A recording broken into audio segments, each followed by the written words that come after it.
आपकी एक सब्सक्रिप्शन हमें बेहतरीन वीडियोस बनाने का हौसला देती है। चैनल को सब्सक्राइब करें और बेल आइकन भी साथ दबा दें। बड़ी उम्र की औरत से शादी कर बैठा। पहली रात जब मुसलसल 5 दफ़ा उसने इस वीडियो को अकेले बैठकर तसल्ली से देखो।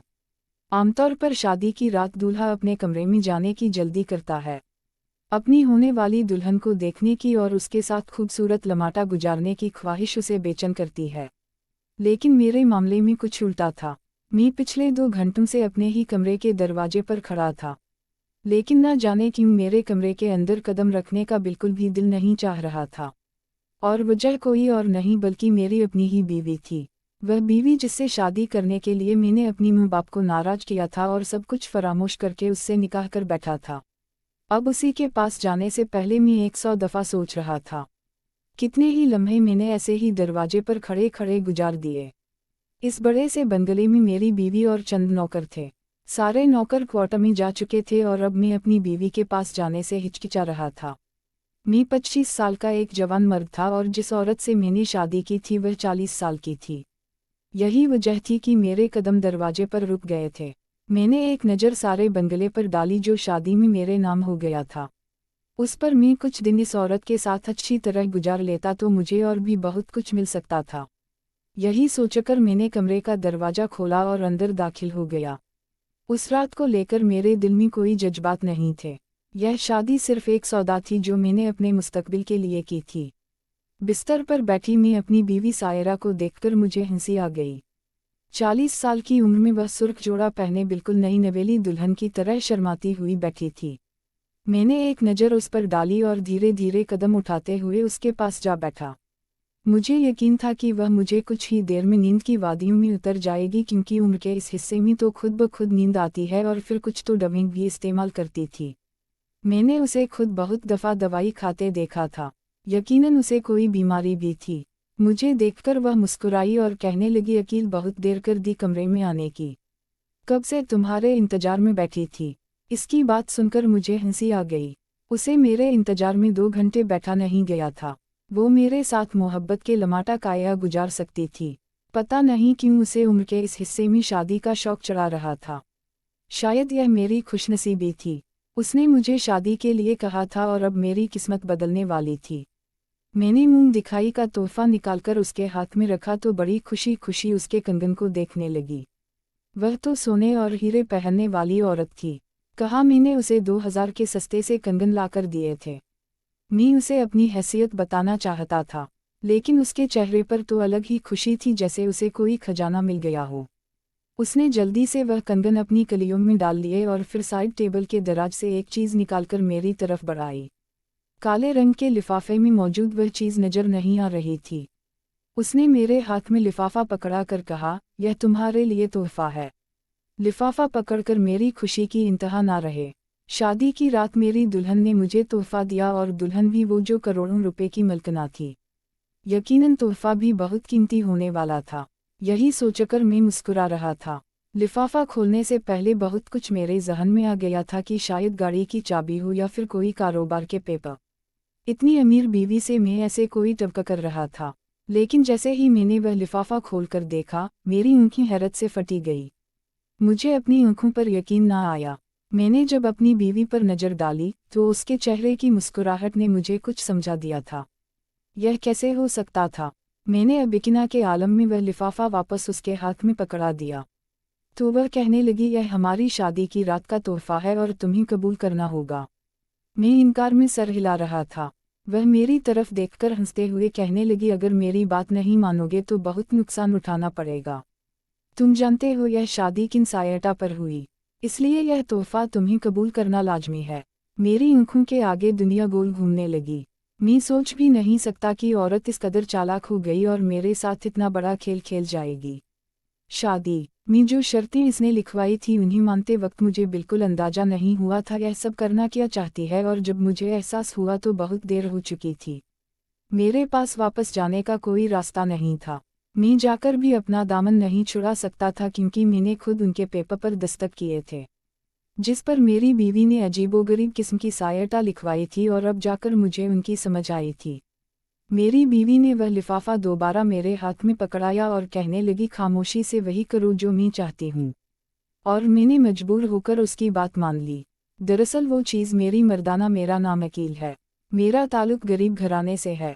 मैं सिर्फ 22 साल का था और शॉर्टकट के रास्ते से तलाश कर रहा था, कोई ऐसा रास्ता जिससे मैं रातों रात अमीर हो जाता। मेरे पास इतना पैसा आ जाता कि जिससे मुझे कुछ ना करना पड़ता। मुझे मेहनत नहीं करनी थी और बगैर मेहनत के ही मैं रातों रात करोड़पति बनना चाहता था। जो भी मेरी यह बात सुनता वो मुझ पर खूब हंसा। मेरे अब्बा मुझे ताने देने से बाज ना आते। वह कहते तो सारी जिंदगी मेरी कमाई ही खाता रहेगा। मुझे तो बाए में भी औलाद की तरफ से सुख नसीब नहीं हो रहा। बेटे की पैदाइश पर मैंने सोचा था कि बड़ा होकर मेरा सहारा बनेगा, लेकिन तुझसे अच्छी तो मेरी बेटी है जो घर बैठे ही सिलाई करके मेरी मदद कर देती है। और अब्बा की बात सुनकर मैं गुस्से से घर से निकल जाता। अब्बा इतने बुजुर्ग होकर भी रोजाना ठेला लगाया करते थे और चाहते थे कि मैं भी उनके साथ ठेले पर ही काम करूं ताकि कमाई कुछ बार कर सकूं। लेकिन मुझे उसकी तरह मेहनत पसंद नहीं थी। दोपहर को अब्बा जो समोसों से ठेला लगाते थे तो रात के सुबह के 9 बजे तक मार्केट के बाहर ही खड़े रहते। मैं ऐसी मेहनत नहीं करना चाहता था जिसमें ना ही ज़्यादा पैसा था और ना ही इज्जत। यही बात थी जिसकी वजह से मेरा अब्बा मुझसे नाराज रहते थे।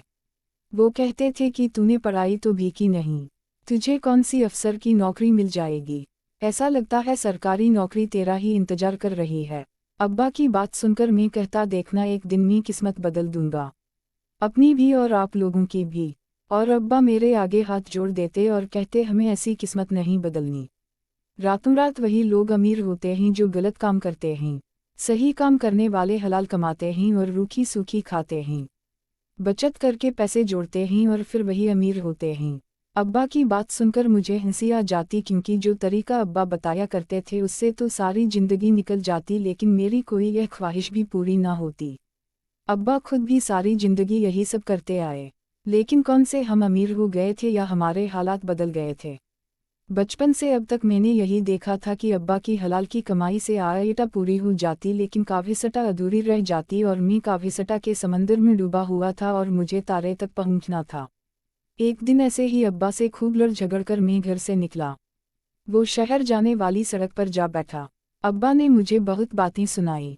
उनका कहना था कि अब बहन की शादी होने वाली है, तुम भी घर के खर्चे में कुछ हिस्सा डालो ताकि शादी के लिए पैसे जमा हो सके। और अब्बा की ये बात सुनकर मुझे गुस्सा आ गया।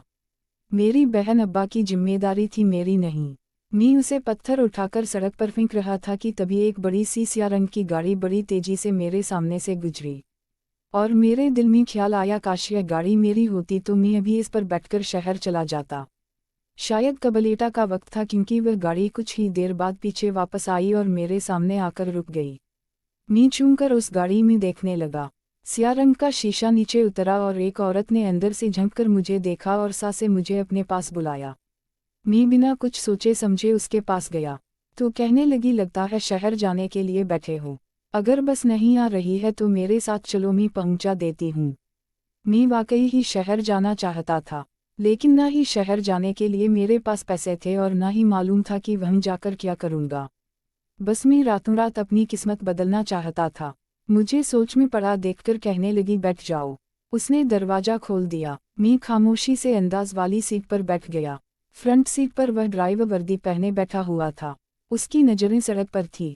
उस औरत के कहने पर ड्राइवर ने गाड़ी चलानी शुरू कर दी और हमारी मंजिल शहर की जानिब थी। कि तुम शहर में कोई काम करते हो? मैंने इनकार में सर हिलाया तो वह पूछने लगी, फिर शहर क्यों जा रहे हो? मैंने उसे बताया कि मैं अपनी किस्मत बदलना चाहता हूँ और किस्मत आजमाने के लिए ही शहर जा रहा हूँ। वो कहने लगी, अगर ऐसी बात है तो कुछ दिन मेरे पास नौकरी कर लो। मुझे एक जहीन शख्स की ज़रूरत है जो सारे नौकरों पर नज़र रख सके। उस औरत की बात सुनकर मैं हक्का बक्का रह गया। वह मेरे लिए बिल्कुल गैर थी, मैं उसके लिए अनजान था। फिर वह कैसे अपने बंगले में नौकरी की ऑफर कर रही थी? उसकी बड़ी सी गाड़ी में मुझे इतना सुकून मिल रहा था कि मैं सोचने लगा कि इसके बंगले में कितना सुकून होगा और फिर इतना बड़ा बंगला रहने को भी मिल जाएगा। उसने मुझे कहा, मुझे खाने पीने की कोई कमी नहीं होगी। वह एक बहुत बड़ी रकम मुझे तनख्वाह के तौर पर ऑफर कर रही थी। मेरे पास फिलहाल इनकार की गुंजाइश नहीं थी, क्योंकि जो काम उसने बताया वह कोई काम नहीं था। बंगले का सारा काम नौकरों को करना था और मुझे बस उन पर नजर ही रखनी थी। मैं राजी हो गया और उसके साथ उसके बंगले पर पहुंच गया। आलीशान बंगला देखकर हैरान रह गया। वह उस बंगले में अकेली रहती थी। उसने बताया था कि सालों पहले उसका शौहर इंतकाल कर चुका है। बच्चे भी नहीं थे, इसलिए वह तन्हा थी। उसका इंपोर्ट एक्सपोर्ट का कारोबार था, तो खुद अपने कारोबार की निगरानी करती थी। सारी रात कारोबार के कामों से बाहर रहती और सारा दिन सोती रहती। इसलिए घर नौकरों के हवाले था और उसे नौकरों को देखने के लिए किसी जिम्मेदार शख्स की जरूरत थी। मैंने उसके बंगले पर नौकरी शुरू कर दी। मैं बड़ा खुश था। यहाँ मुझे जिंदगी की हर सेंस हासिल थी। गाड़ी की चाबी तक मिल गई थी। मैं जहाँ जाना चाहता मालकिन की गाड़ी में जा सकता था, क्योंकि सारा दिन तो वह सोती रहती थी। और जब उसने पहले महीने मेरे हाथ में तनख्वाह रखी तो मैं मलकना से इजाज़त लेकर उसकी गाड़ी में घर चला गया। अम्मा ने मुझे देखते ही सीने से लगा लिया। बहुत रोई और कहने लगी, तू कहाँ चला गया था? अब्बा की बातों को इतना बुरा मान गया था कि हम सब कुछ को छोड़कर ही चला गया था। तेरे अब्बा तेरी याद में रोते रहते हैं। हम सब तेरे लिए बहुत पायकामंद थे। मैंने जेब से लिफाफा निकालकर अम्मा के हाथ में रखा और कहा, बहन की शादी में हिस्सा डालने के लिए गया था। मुझे शहर में नौकरी मिल गई है। यह मेरी पहली तनख्वाह है और मैं नौकरी की तरफ से मिली गाड़ी में आया हूँ। मैंने अम्मा को बाहर बड़ी गाड़ी दिखाई तो अम्मा की आंखें हैरत से फैल गई और फिर उन्होंने खुशी से मेरी बुलाई ली और कहने लगी, मुझे मालूम था मेरा बच्चा एक दिन कामयाब होगा। अलबत्ता जब अब्बा दोपहर के खाने के लिए घर लौटे तो मुझे देखकर खुश हुए, लेकिन साथ ही मेरी गाड़ी और कमाई ने इन्हें हैरत में मुब्तला कर दिया। खुश होने के बजाय उनके चेहरे पर फिक्र के आसार नजर आए और वह कहने लगे, बेटे तुझे कौन सी ऐसी नौकरी मिल गई है जिसमें इतनी ज़्यादा तनख्वाह है? तू तो पढ़ा लिखा भी नहीं। मैंने अब्बा की सारी बात बताई और अब्बा ने इनकार में सर हिलाया और कहने लगे, बात समझ से बाहर है। शहर के लोग बहुत तेज होते हैं, ऐसे ही मुफ्त में नौकरी नहीं बनते और फिर इतनी ज़्यादा तनख्वाह भी मुझे लगा दी। अब्बा मेरी तरक्की देखकर खुश हो गए, लेकिन अब्बा इस वक्त मेरे ही खिलाफ थे। मैं गुस्से से उठ खड़ा हुआ और अम्मा से कहा, मैं जो कुछ भी कर लूँ अब्बा खुश नहीं हो सकते। मैं तो पैसे लेकर आया था कि बहन की शादी में अपना हिस्सा डाल सकूं, लेकिन अब्बा मेरी नौकरी को लेकर मस्कका हो गए। मैं वापसी के लिए निकल गया। मेरी अम्मा मुझे आवाज़ें देती रह गई। मेरा दिल खराब हो चुका था। मेरे अब्बा मेरी तरक्की से खुश नहीं थे। मैं वापस शहर बंगले पर पहुंचा तो चूक गया, क्योंकि ड्राइंग रूम में काफ़ी सारी लड़कियां बैठी थी। मेरी मलकना उनसे बड़े अच्छे तरीके से पेश आ रही थी और उनके लिए बहुत सारे पकवान भी रखे हुए थे। मैं मालकिन को यह बताने के लिए ड्राइंग रूम में गया था कि मैं वापस आ गया हूँ। मुझे देखकर मालकिन के चेहरे पर खुशी आ गई, जैसे वह मेरा ही इंतजार कर रही थी। वह सारी लड़कियां भी बड़ी दिलचस्पी से मुझे ही देख रही थी। इतनी सारी लड़कियों के बीच मुझे कुछ अजीब सा महसूस हुआ। मैं फौरन वापस बाहर आया और बाकी काम में काम करती मलमे से पूछा, यह सारी लड़कियां कौन है? तो मलमे ने बड़ी टवा से मेरी तरफ देखा और कहने लगी कि आप नहीं जानते। मैंने कहा, क्या मालूम कि यह सब कौन है? वो अजीब अंदाज में कहने लगी, फिर कुछ ही दिनों में पता चल जाएगा। इस बात को 2 दिन ही गुजरे थे कि मालकिन ने मुझे अपने कमरे में बुलवाया और कहने लगी, अकील मैं तुमसे बात करना चाहती हूँ। दरअसल तुम मुझे अच्छे लगते हो। उस दिन सड़क पर तुमने मुझे पहली नज़र में बहुत पसंद आ गए थे, इसलिए मैं तुम्हारे पास आकर रुकी और 1 महीने में मैंने तुम्हें जान लिया। तुम बहुत ही अच्छी फितरत के मालिक हो। शायद तुम्हारे घर वालों को तुम्हारी कदर नहीं, क्योंकि उस दिन तुम अपने घर से बहुत उदास लौटे थे। मैं चाहती हूँ कि तुम्हारी ज़िंदगी बदल दूँ और तुम्हारी ज़िंदगी की हर कमी पूरी कर दूँ। मैं खामोशी से मालकिन की बात सुन रहा था। इस आखिरी जुमले पर मैंने हैरत से मालकिन की तरफ देखा और फिर मेरी मालकिन ने एक ऐसी बात कही जिसकी टवका मुझे हागा भी नहीं थी। वह कहने लगी, मैं तुमसे शादी करना चाहती हूँ, तुम्हारा मुस्तकबिल संवारना चाहती हूँ। यह घर भी मैं शादी पर तुम्हारे नाम कर दूंगी। मेरी जिंदगी में कोई भी नहीं है। मैं कब तक यूं तन्हा रहूंगी? अब तो मैं मरने वाली हूँ और मरने से पहले कुछ दिन खुशियों भरे गुजारना चाहती हूँ। 40 साल की औरत के मुंह से शादी की बात सुनकर जहाँ मैं तंग रह गया था, वहीं उसने बात मुझे हैरान कर दिया था कि वह इतना बड़ा बंगला मेरे नाम करने को तैयार थी। मुझे तो यकीन नहीं हो रहा था। शायद मेरी मालकिन पागल हो गई थी या फिर बुढ़ापे में उसे जवान लड़के के साथ चाहिए था। काफ़ी देर में सोच में पड़ गया तो मालकिन कहने लगी, अगर तुम इनकार करना चाहो तो कर सकते हो, लेकिन साथ ही तुम्हारी नौकरी भी खत्म, क्योंकि मैंने यह नौकरी तुम्हें इसलिए दी थी कि तुम्हें देख सकूं। मुझे महीने के लाख रुपए मिल रहे थे। रहने के लिए इतना आलीशान महल जैसा बंगला में किसी सूरत इस नौकरी को ठोकर नहीं मारना चाहता था, और इस कदर मुझे इसका मालिक बनना चाहती थी तो इनकार की गुंजाइश नहीं थी। मैंने फौरन ही मालकिन से कहा, ठीक है, मुझे शादी पर कोई ऐतराज नहीं, क्योंकि जिस तरह आपके साथ कोई नहीं इसी तरह मैं भी अकेला हूँ। यह सुनकर मालकिन खुश हो गई और उसने अगले ही दिन शादी का कह दिया, लेकिन निकाह से पहले मालकिन पर पर्चा मेरे आगे रख दिया और कहने लगी, यह कुछ सायटा है जो तुम्हें शादी से पहले माननी होंगी। पहले तो मैं घबरा गया, पता नहीं मालकिन मुझसे क्या बात बनवाना चाहती है, लेकिन फिर वह सायटा पढ़कर मुझे कुछ खास बात समझ ना आई। सब अजीब अजीब सी बातें थी, इनका कोई खास मतलब नहीं था, इसलिए मुझे सायटा मानने में कोई बुराई महसूस ना हुई। मैंने मलकना से तमाम सायटा कबूल करते हुए निकाह कर लिया और यह सोचकर खुशी से चूर हो गया कि अब मैं इस आलीशान बंगले का मालिक बन गया हूँ। ये 40 साल की औरत आखिर कितने दिन जिंदा रह सकती थी? कुछ ही दिनों की मेहमान थी, उसके बाद यह सब कुछ मेरा हो जाता, इसका कारोबार भी मेरे हिस्से में आता। मेरा ख्याल था और कोई ऐसा कारोबार करती थी जिसमें बहुत ज़्यादा पैसा था, क्योंकि मैंने पैसों में खेलते देखा था। लेकिन शादी की रात जो कुछ मुझ पर और मेरी बीवी की हकीकत खुलकर मेरे सामने आ गई, उन तमाम सायटा का मतलब भी मुझे समझ आ गया जिससे पहले मैं अनजान था। मेरी बीवी ने शादी की रात जो लिफाफा मुझे दिया उसमें मर्दाना ताकत बढ़ाने वाली एक दवा थी। एक कागज़ था जिस पर एक एड्रेस लिखा हुआ था और साथ ही यह भी लिखा था कि आज की रात इस लड़के के साथ गुजारनी है, इस पूरी तरह कोशिश करना है। लिफाफे में एक लड़की की तस्वीर भी मौजूद थी। उस लड़की को मैंने पहले कभी नहीं देखा था, और फिर ज़हन पर जोर डालने पर मुझे याद आया, यह लड़की इन लड़कियों में ही मौजूद थी जो इस दिन मालकिन के साथ बैठी थी। बहुत कुछ मुझे समझ आ गया, इसलिए मैंने अबिकिना से अपनी बीवी को देखा तो वह मुस्कुरा दी। मैं यह काम किसी सूरत नहीं कर सकता था, इसलिए मैंने इनकार किया तो मेरी बीवी ने मुझे सायटा की याद दिला दी। उन सायटा के मुताबिक मैं मालकिन को तलाक देता तो मुझे 20 लाख मालकिन को अदा करने होते। अगर मालकिन को मेरी जात से कोई शिकायत होती तो मेरी पुलिस को शिकायत करवा सकती और मुझे हर्जाना भी वसूल कर सकती थी। अगर मैं मालकिन की कोई बात मानने से इनकार करता तो वो घर वापस अपने नाम ट्रांसफ़र करवा सकती थी। उन्होंने घर मेरे नाम नहीं किया था। मेरी मालकिन ने मुझे मजबूर किया कि अगर मैं इस लड़की के पास ना गया, उसे खुश ना किया तो वह मुझ पर इल्ज़ाम लगा देंगी। मैं उन्हें मारने की कोशिश की है और मुझे जेल भिजवा देंगी। मैं उनकी सारी कासों से तो जाऊंगा ही, बल्कि जेल की सलाखों के पीछे अपनी सारी जिंदगी गंवाऊंगा। मैं इतनी बुरी तरह फंस गया कि मेरे पास कोई रास्ता नहीं था। मजबूरन वो दवा खानी पड़ी जिसके खाने से शायद मेरे जिस्म का बहुत नुकसान पहुंचता। मालकिन का ड्राइवर खुद मुझे उसके घर ले गया। यहाँ मालकिन मौजूद ना चाहते हुए सारी रात मैंने उसकी लड़की के साथ गुजारी, क्योंकि मेरी बीवी ने मेरा सौदा किया था और यही उसका कारोबार था। मालकिन खूबसूरत और जवान लड़कों को इसी तरह अपने जाल में पांसटे और फिर अमेयाडियों के शौक पूरे करने के लिए अनजान लड़कों का सौदा करती। इसके अलावा मालकिन का कोई कारोबार नहीं था। हर रात बड़े बड़े अमीर लोगों की पार्टियों में जाती और वहाँ लड़कियों की ख्वाहिश के मुताबिक सौदे तय करती।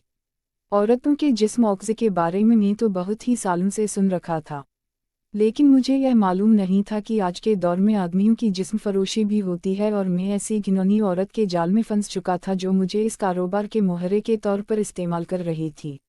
अब मुझे समझ आया था कि इतनी मामूली सी नौकरी के पीछे मुझे इतने पैसे क्यों दिए गए।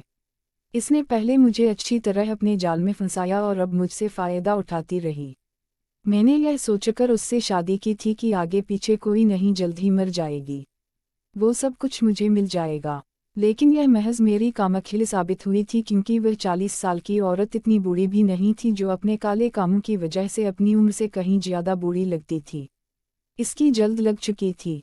मेरे हाथ कुछ भी नहीं आया, क्योंकि मेरा सौदा करके वह सारा पैसा खुद रखती थी और महीने का लाख तनख्वाह की तरह मेरे हाथ में थमा देती थी। यह बात उसके घर में काम करने वाला नौकर जानता था, क्योंकि आए दिन मालिक मुझसे जैसे लड़कों को यहाँ लाती और उनसे निकाह करती। 2 महीने तक मैं हर रात इसी तरह इस्तेमाल होता रहा। मेरी सारी ताकत खत्म हो गई। मेरा जिस्म का मोरी दर्द कर